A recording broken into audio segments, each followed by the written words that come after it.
3 weeks into my fat loss phase. And how are things going? Have I gone off the rails yet? Not quite. Nearly.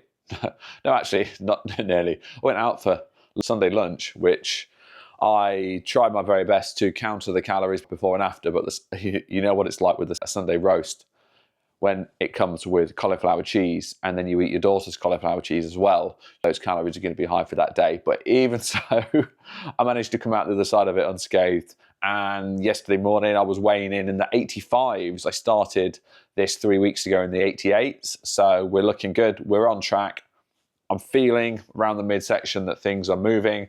I'm yet to take some more progress photos. It'll be interesting to see if there's any visible difference. I think there will be around the midsection.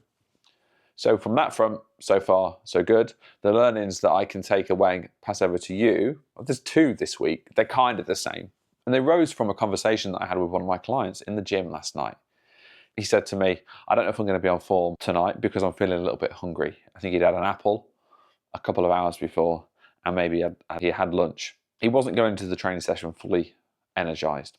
And that is one thing that I try to make sure that I do. You want to try your very best to time your meals around your training. So you're going into your training and you've got as much energy as possible.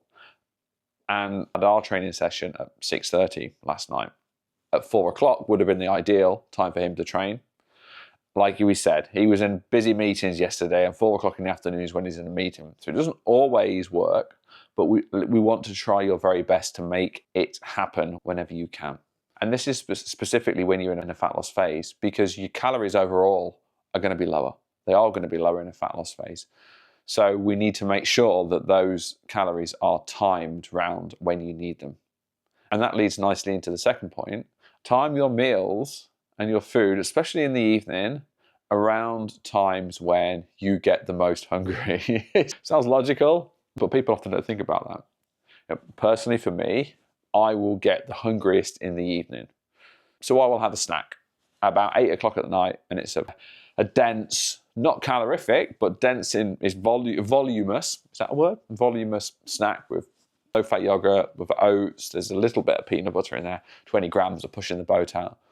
So it's high protein, high volume. It just takes the edge off any hunger that I might have. It takes me a long time to get through it because it's quite thick, because I put the oats in the yogurt, so it fills me up. And I have it at a time when I'm going to be the most hungriest.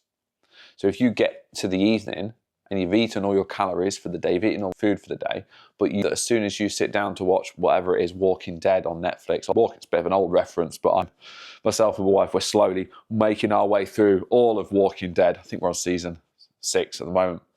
If you're sitting down, whatever you're watching on TV, and that's the time when you're like, I fancy a little bit of something, don't try and white knuckle it. Make sure that you plan your food accordingly for the day. So there's the 2 learnings from this week. Wherever you can, make sure you're going into a training session and you've had some food, not going in starving, and also time your food around when you are the most hungriest.